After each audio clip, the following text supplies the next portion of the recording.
Hey, this is David Crone with HorseRacingNation.com. We're going to talk about the granddaddy of them all. We're going to talk about the Kentucky Derby right now. Obviously, this is the race that brings in the most interest from outside people to our fair sport of horse racing. This is the race that gets, Joe Average to turn on his TV and watch horse racing. So it's a huge field. It's 20 horses. It's one of the most prestigious races in America. It's a huge, huge race. Let's run through. We're going to start just by talking about the pace scenario. Pace always can have a huge, huge effect on who wins the Derby. So this pace, most people think it's going to get very hot. When you look at this race, you have horses like Lion of David, American Lion, Conveyance, Sydney's Candy. All of these horses seem to really, really want the lead. Then you have horses like Super Saver, Noble's Promise, Patio Prado, Discreetly Mine. These horses aren't going to be far off of it. You go to the mid-pack types, you got Dean's Kitten, Jackson Bend, Devil May Care, Mission Impassable, Backtalk, Homeboy Chris. Even Looking at Lucky is probably going to settle into that mid-pack. And your real confirmed closers can pretty much be narrowed down to Iceboxx, Stately Victor, Make Music for Me, Awesome Act, and Dublin. Now, people are looking for closers. People think this pace is going to get really hot. I'm going to start just by saying the horses I'm not going to be mentioning past this point. Lion of David, American Lion, I think will both be pace casualties. Discreetly Mine, same way. Dean's Kitten, Backtalk, Homeboy Chris, Stately Victor, Make Music for Me. I just don't think those horses are fast enough. I don't think they're good enough to compete with these horses in the Kentucky Derby. So then we start getting to the horses that I consider fringe contenders, but horses that I won't bet personally. Sydney's Candy tops this list. The horse drew the 20 hole. I think post position is often way overrated in Derby discussions, but for a horse that seems to need the lead, coming out of the 20 hole, he has to prove he can rate. If he doesn't want to rate, he's either going to have to go 45 and change to clear them, or he's going to have to sit and go 4 wide on the turn. It doesn't seem like it's going to work out for Sydney's Candy when you look at this race on paper. At 5-1 on the morning line, there's no way you can play this horse in my opinion. Noble's Promise. I love this horse's talent. I think he's a really, really talented racehorse. But I don't think a son of Cuvee out of a clever trick mare is going to improve going a mile and a quarter. And he has to improve a little bit to win the Derby. He's never beat Looking at Lucky. He's never beat these Derby horses. He's always running third to them, second to them.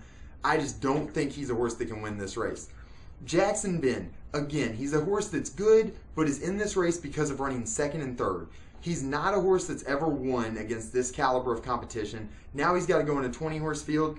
I just don't believe the son of Hear No Evil is going to get the job done. Iceboxx.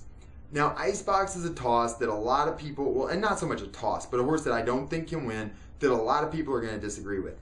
Iceboxx is a horse that a lot of people really like because he is a deep closer and he seems like he's going to get a setup. But I don't think he's fast enough. Pleasant Prince has come out of the Florida Derby to run 2 subpar efforts in both the Bluegrass and the Derby trial.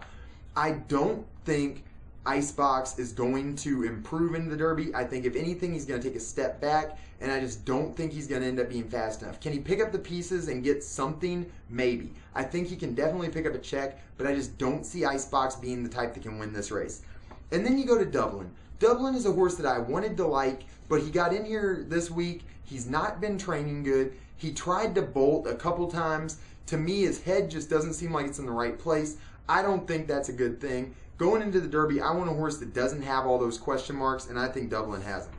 So now we get to the horses that I'm not going to play, but I wouldn't really blame you if you were going to play them.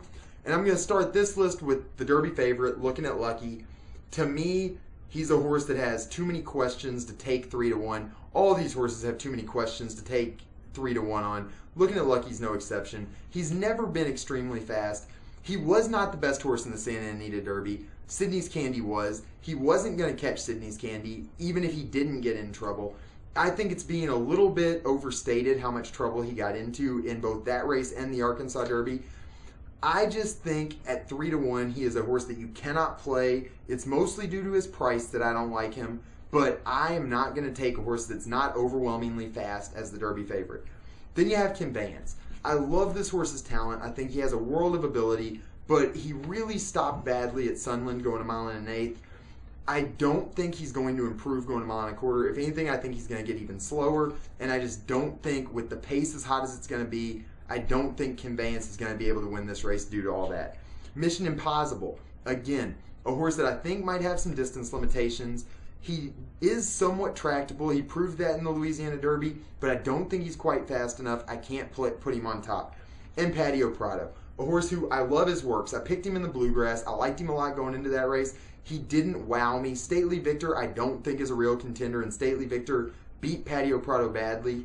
Patio Prado's taken a lot of hype for his great works this week. I think he's a nice horse. I just don't think he can improve this much to win the Derby just a couple races after he broke his maiden. So I'm left with 3 different horses. I'm going to start the list with Awesome Act. Awesome Act is a nice horse. I loved his Gotham. He had excuses in the wood. Plus he ran into Escandrea there. He didn't look like he ever settled with the slow pace in the wood. I think he handled the Gotham much better when he had a fast pace to fire at. He's going to get a fast pace in the Derby. That's really going to help out his chances. Super Saver is a horse that I really think is improving. His Tampa Bay Derby was solid. His Arkansas Derby was a little bit better than that.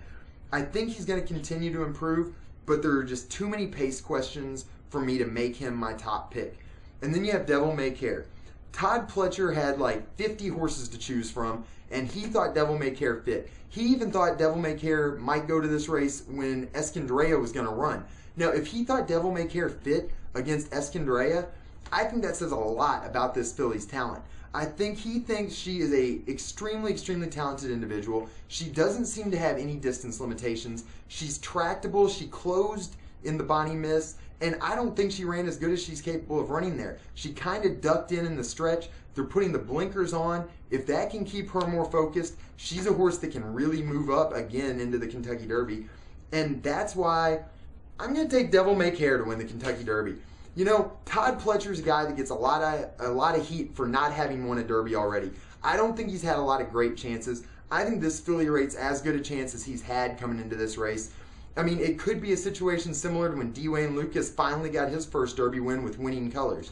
I think Devil May Care gives Todd Pletcher a great shot. I think she's an improving filly. I think she's incredibly talented. I think she'll get the distance. I'm a big fan. I'm going to pick her. I don't think it's the safest pick in the world, but I'm going to go with Devil May Care in just a real tight pick between her and Awesome Act. I'm going to give the lean to Devil May Care. I think Awesome Act is a really nice horse too, though. Super Saver was my 3rd choice. So make sure you use those. You got plenty of long shots that can get a piece of it here. Horses like Mission Impossible, horses like Patio Prado. Those are horses that can hit the board here at a big price for you if you're trying to put together a try or exactas. So good luck. Enjoy the race. It's going to be a great race. Let's hope the weather stays fairly good, and make sure you stick with HorseRacingNation.com for all kinds of updates right up to race day. Thanks a lot, and good luck.